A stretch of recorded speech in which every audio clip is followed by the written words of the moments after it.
আসসালামু আলাইকুম রহমতুল্লাহি ওবরকাতুহ।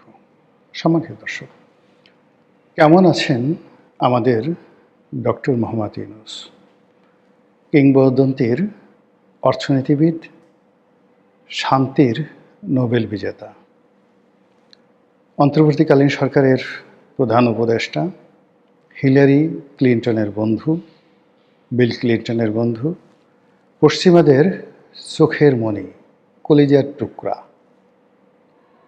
ডক্টর মোহাম্মদ ইউনূস এখন কি করছেন, কি ভাবছেন? তিনি কবে আবার বিদেশ যাবেন, কবে আবার হাসবেন, তার পরিণতি কী ইত্যাদি নিয়ে আপনারা কি কেউ কি কিছু ভাবেন? আমি কিন্তু ভাবি। আমি ভাবি যে এমন কেন হলো? এমন তো হওয়ার কথা নয়।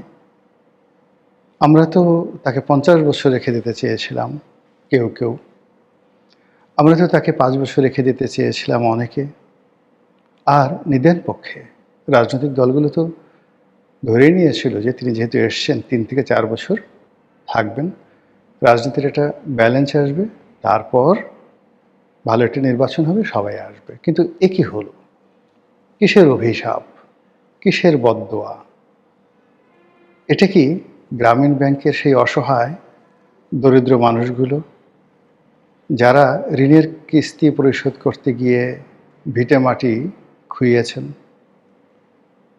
ঋণের কিস্তি পরিশোধ না করতে পারার কারণে যাদেরকে শীতের সকালবেলা নদীতে ঝাঁপ দিতে বলা হতো, ঋণের কিস্তি পরিশোধ করতে না পারার কারণে স্বামী স্ত্রীর মধ্যে বিচ্ছেদ হয়ে গেছে, অনেকে আত্মহত্যা করেছেন। তাদের অভিশাপ? নাকি ডক্টর মোহাম্মদ ইউনূস বিভিন্ন সময় বাংলাদেশে বহু মানুষের সঙ্গে ব্যবসা করার চেষ্টা করেছেন এবং প্রায় সবাইকে ঠকিয়েছেন? কর্মচারীকে, কর্মকর্তাদেরকে, পার্টনারদেরকে, যারাই তাকে বিশ্বাস করেছেন সবাই তার দ্বারা মারাত্মকভাবে ঠকেছেন, হাতে গোনা কয়েকজন ছাড়া। তাদের অভিশাপ? নাকি প্রকৃতির বিচার? প্রকৃতি যে কাজটি করে সেটি হলো, আপনি যে দেশে জন্মগ্রহণ করবেন সে দেশের মাটি এবং মানুষের সঙ্গে আপনার একটা মমত্ববোধ থাকবে। সে দেশের জন্য আপনি জীবন দেবেন, সে দেশের সীমান্ত রক্ষার জন্য আপনি জীবন দিলে আপনি শহীদ হবেন। এটি প্রকৃতির বিধান। বাংলায় যারা জন্ম নিয়েছেন, বাংলার আম, জাম, কলা, কাঁঠাল, ইলিশ, তাল থেকে শুরু করে যা কিছু আছে সব আপনার অস্থি মজ্জার সঙ্গে এমনভাবে মিশে আছে, পৃথিবীর সবচেয়ে সেরা খাবারগুলো আপনার ভালো লাগবে না। যে মানুষগুলো এই তার মাতৃভূমির টান বাদ দিয়ে, তার মাতৃভূমির সঙ্গে সম্পর্ক বাদ দিয়ে অন্য ভূমে, পরভূমে তারা স্বর্গ খোঁজে। দেশের চাইতে বিদেশিদেরকে তাদের ভালো লাগে, বাংলার চাইতে ইংরেজি ভালো লাগে, দেশের মানুষকে চাকর মনে হয়, বিদেশিদেরকে প্রভু মনে হয়। এই সকল যারা মন মানসিকতা সম্পন্ন, তারা যত জ্ঞানী হন, গুণী হন, আল্লাহর গজব তাদেরকে তাড়া করে, যেভাবে মাইকেল মধুসূদন দত্তকে তাড়া করেছিল। এত বড় একজন কবি, এত বড় একজন মহান ব্যক্তি, কেবলমাত্র বাংলাকে তাচ্ছিল্য করার জন্য তার জীবন তছনছ হয়ে গেছিল এবং তিনি যখন বুঝলেন তার ভুল, তখন আর তার সেখান থেকে ফিরে আসার কোনো উপায় ছিল না। তো ডক্টর মোহাম্মদ ইউনূসের এই যে ১৭ মাসের পরাজয়, কিংবা একসময় যে শেখ হাসিনার সঙ্গে তার এত ভালো সম্পর্ক ছিল, শেখ হাসিনা তার পুরো জমানাতে ৯৬ থেকে ২০০১ পর্যন্ত পুরো জমানাতে ডক্টর মোহাম্মদ ইউনূসকে সারা দুনিয়াতে তিনি প্রমোট করেছেন, স্যার ডাকছেন। এমন কি হলো? শেখ হাসিনা কেন রাগ হবেন? এখানে তো রাগ হওয়ার কথা নয়। যে শেখ হাসিনা তাকে ৮০০ কোটি টাকা বিনা সুদে ঋণ দিয়েছেন গ্রামীণ ব্যাংকের জন্য, আর সেই ঋণের কারণে গ্রামীণ ব্যাংক টিকে ছিল, আদারওয়াইজ দেউলিয়া হয়ে যেত। সেই শেখ হাসিনা কেন, কি কারণে তার প্রতি বিক্ষুব্ধ হবেন? তাকে কেন সুদি বলবেন, সুদি ইউনূস বলবেন? কারণটা কি? একটু খুঁজে দেখেছেন? কিংবা ধরুন যে বিএনপি ২০০১ থেকে ২০০৬ পর্যন্ত তারাও ডক্টর মোহাম্মদ ইউনূসকে প্রমোট করেছেন, কিন্তু একাগারের সময় তার কর্মকাণ্ডের কারণে বিএনপিও তাকে বিশ্বাস করেনি। আবার ধরুন তার সঙ্গে ডেমোক্র্যাটদের একটা ভালো সম্পর্ক ছিল। ডোনাল্ড ট্রাম্প আসার সঙ্গে সঙ্গে আমেরিকার সমস্ত দরজা তার জন্য কেন বন্ধ হয়ে গেল? কি দোষ? কি করেছেন তিনি? তার চিন্তায় ত্রুটি, চরিত্রে, কর্মে, আচরণে, নাকি কি? একমাত্র আল্লাহ ছাড়া কেউ জানেন না। তবে গত 17 মাসে তিনি যেভাবে অপমানিত হয়েছেন, যেভাবে লাঞ্ছিত হয়েছেন, মানুষ যেভাবে তাকে গালাগাল করেছে এবং এখন পর্যন্ত করে যাচ্ছে, আমার শত্রু যে আছে তার ভাগ্যেও যেন এরকম জীবন নসিব না হয়। আল্লাহ তার তকদিরে কোথায় মৃত্যু রেখেছে, কিভাবে তিনি মরবেন আমি জানি না। আর তার মৃত্যুতে কতজন মানুষ জানাজায় হাজির হবেন তাও জানি না। তার মৃত্যু কি দেশে হবে না দেশের বাইরে হবে তাও জানি না। কিন্তু যতদিন তিনি জীবিত থাকবেন, তার এই যে অভিশপ্ত একটা জীবন, এই জীবন তাকে এবং তার পুরো পরিবারকে প্যারা দেবে। তিনি গত 17 মাসের থেকে যে কাজগুলো করেছেন, অনেক ভালো কাজ হয়তো করেছেন, আমরা জানি না।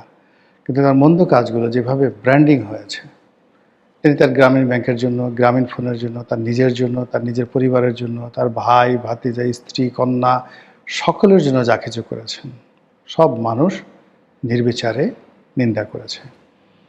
তিনি সবাইকে কথা দিয়েছেন, কারোর সঙ্গে কথা রাখেননি। তিনি সবার বন্ধু হওয়ার চেষ্টা করেছেন, কিন্তু অন্তর থেকে কারো বন্ধু হননি। ফলে বিদায় বেলায় তা নিয়ে তিনি কাউকে পাননি। তিনি যেদিন যমুনা ছেড়ে গেলেন, সেদিন জামাতের আমির তারেক রহমান সাহেব, অন্যান্য যে রাজনৈতিক দল যারা এই যাকে বলা হয় সংস্কার কমিটিতে, রিয়াজ আলীর কি আলী রিয়াজ আলী তো না, আলী রিয়াজের সংবিধান সংস্কার কমিটিতে নিয়মিত গেছেন প্রায় কত 70টা না 80টা রাজনৈতিক দল। তারা ফুলের মালা নিয়ে যাবেন, অনেকে কেঁদে দিবেন, অনেকে চোখের পানি ফেলবেন, স্যার আপনি আমাদের ছেড়ে চলে গেলেন, এই হবে তার বিদায়। কিন্তু না, তিনি তার কন্যাকে নিয়ে আর এসএসএফের গার্ড নিয়ে ধীরে ধীরে মার্সিডিজ গাড়ির দিকে, সরকারি গাড়ির দিকে এগিয়ে গেলেন। এখন আমরা জানলাম যে তিনি 1 বছর ভিভিআইপি প্রোটোকল নিয়ে তারপর তিনি থাকবেন। সবাই বলছে ভালোই হয়েছে। যদি ভিভিআইপি প্রোটোকল মানে এসএসএফের আন্ডারে থাকে, তাহলে তিনি পালাতে পারবেন না, দেশ ছেড়ে যেতে পারবেন না। সবসময় একটা নজরদারিতে রাখা হবে এবং বলা হচ্ছে যে তাকে ইচ্ছা করে এই কাজগুলো করানো হয়েছে, বা তিনি না বুঝে ইচ্ছা করে প্রোটোকলের মধ্যে তিনি পড়ে গেছেন। তিনি যদি ক্ষমতা ত্যাগের পরের দিনে চলে যেতেন দেশের বাইরে, কেউ হয়তো তাকে আটকাতো না, কিন্তু আজকের দিনে তার পক্ষে যাওয়াটা আদৌ সম্ভব কিনা এটা আমি বলতে পারবো না। যেটা আমি বলছিলাম যে গত 17 মাসে তিনি যে অসংখ্য শত্রু তৈরি করেছেন, সেই শত্রুদের মধ্যে বেশিরভাগই তার মিত্র। তাকে যারা ভালোবাসত, চোখ বুঝে ভালোবাসত, তারা অনেকেই এখন তার শত্রু। যারা তার দীর্ঘায়ু কামনা করতেন, তারা এখন চাচ্ছে না যে এই লোকটা বেশি দিন বেঁচে থাকুক।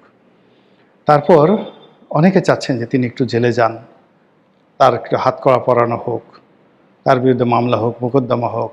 আওয়ামী লীগের লোকজন যেভাবে সেই কোর্ট কাছারিতে গিয়ে ডিম থেরাপির শিকার হয়েছেন, তার সঙ্গে অন্ততপক্ষে এভাবে একটু ডিম থেরাপি হোক।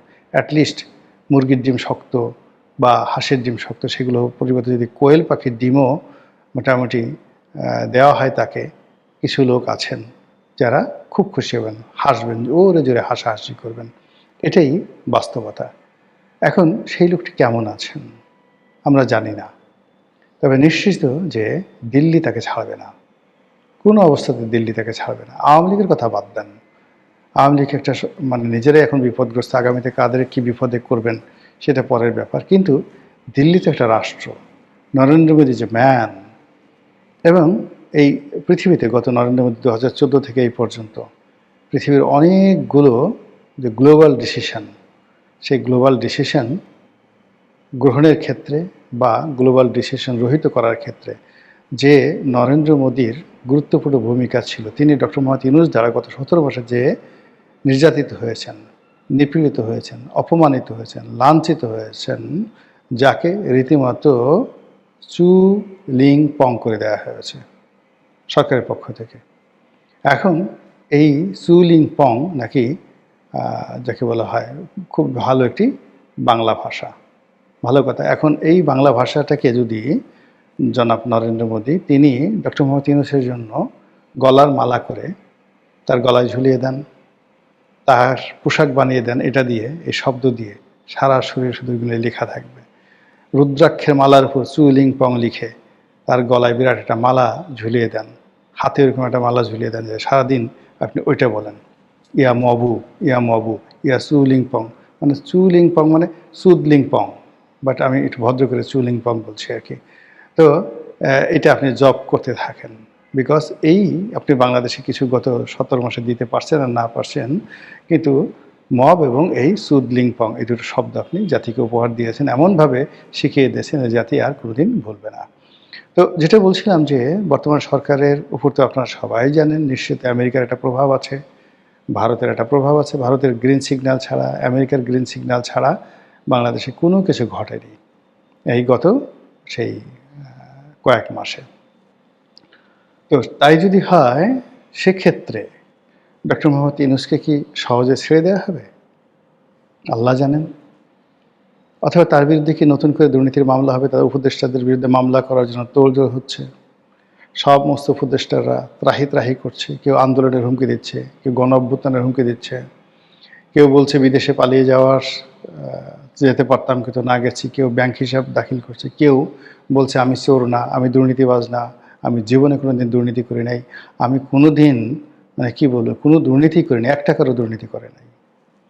এই সকল কথাবার্তা শুনে বোঝা যায় যে কি পরিমাণ চাপের মধ্যে উপদেষ্টারা রয়েছে। আর উপদেষ্টারা যদি চাপের মধ্যে থাকে, ডক্টর মোহাম্মদ ইউনূসকে চুমার মধ্যে থাকবেন, চুম্বনের মধ্যে থাকবেন? প্রশ্নই আসে না। এবং সেক্ষেত্রে কী হবে, তার যে পুরনো মামলাগুলো সেগুলো যদি নতুন করে চালু হয়, তার বিরুদ্ধে যদি আবার নতুন করে মামলা হয়, আবার তাকে যদি কোর্ট কাছারিতে ঘুরতে হয়, তিনি তখন জোরে জোরে চিৎকার করে বলবেন যে আগেই ভালো ছিলাম, আগে সিঁড়ি দিয়ে উঠতাম হেঁটে হেঁটে, পেছন থেকে কেউ গালি দিত না, কেউ ডিম মারত না, আগে কখনো হ্যান্ডকাপ পরানো হয়নি, আগে খাঁচার মধ্যে ঢোকার নিয়ম ছিল কিন্তু ম্যাজিস্ট্রেট ভদ্রতা করে আমাকে খাঁচায় ঢুকায়নি, আমি নাটক করার জন্য খাঁচায় ঢোকার চেষ্টা করেছি, আর এখন একই হলো, একই ঘটছে, এও কি দুনিয়া, এও কি সম্ভব? হিরোডোটাসের সেই বিখ্যাত গল্প সাইরাস বনাম ক্রেশাস, সেই সময়টিতে মহামতি সাইরাস মানে পারস্যের সম্রাট, তার দ্বারা যখন লিডিয়ার রাজা ক্রেশাস মৃত্যুদণ্ডপ্রাপ্ত হলো, তখন আশ্চর্য হয়ে গেলেন। এখন যেভাবে যদি অলনে ছাড়েন ইরান জিতে যায়, ইরান জিতার পর ডোনাল্ড ট্রাম্পকে ধরে আনা হয় এবং ইরানের শাসকরা সিদ্ধান্ত দেয় যে বড় একটা জ্বলন্ত চিতা জ্বালাও, সেই চিতায় ডোনাল্ড ট্রাম্পকে হ্যান্ডকাপ পরিয়ে শিকলবদ্ধ অবস্থা থেকে পুড়িয়ে মারো। তখন ডোনাল্ড ট্রাম্প যেভাবে আশ্চর্য হবেন, ঠিক এরকম ঘটনা এই পৃথিবীতে ঘটেছিল। তখন পারস্যের সম্রাট ছিলেন এই সাইরাস দ্য গ্রেট। তখন ছোট্ট, এখনকার যে পারস্য তার চেয়েও ছোট পারস্য ছিলেন তিনি। তখন যে রাজার কথা বলছি, লিডিয়ার রাজা ক্রেশাস, এই তুরস্ক, পুরো তুরস্কের এই অঞ্চলে ছিল তার রাজধানী, এবং তুরস্ককে কেন্দ্র করে বসফরাস প্রণালী পার হয়ে পুরো ইউরোপে রাজা ছিলেন। মোর দ্যান 400 ইয়ার্স তার বংশ রাজত্ব করেছিল প্রাচীন দুনিয়াতে। সেই বংশের সবচেয়ে পাওয়ারফুল সম্রাট ছিলেন সম্রাট ক্রেশাস। আর সম্রাট ক্রেশাসের অধীনে ছোট্ট একটা সামন্ত রাজা ছিলেন সাইরাস। সেই সাইরাসের কাছে ক্রেশাস পরাজিত হয়েছিলেন যুদ্ধের ময়দানে। আর সাইরাস তাকে বলছিলেন যে ওকে বন্দি করে চিতার আগুনে ফেলে জ্বালিয়ে পুড়িয়ে মারো। যখন তাকে চিতার আগুনে নিয়ে যাওয়া হচ্ছিল, তিনি খুব অবাক হয়ে আশ্চর্য হয়ে আকাশের দিকে তাকিয়ে বলেছিলেন, হে বিধাতা, এও কি সম্ভব? এই ঘটনা পৃথিবীতে অতীতে বহুবার ঘটেছে। আগামীতে যে ঘটবে না, এটা কি পারস্য কিংবা বাংলায়, এই কথা আপনি আমি বলতে পারি না। মহান আল্লাহ আমাদের সবাইকে হেদায়েত দান করুন এবং হেফাজত করুন। আসসালামু আলাইকুম ওয়া রাহমাতুল্লাহি ওয়া বারাকাতুহু।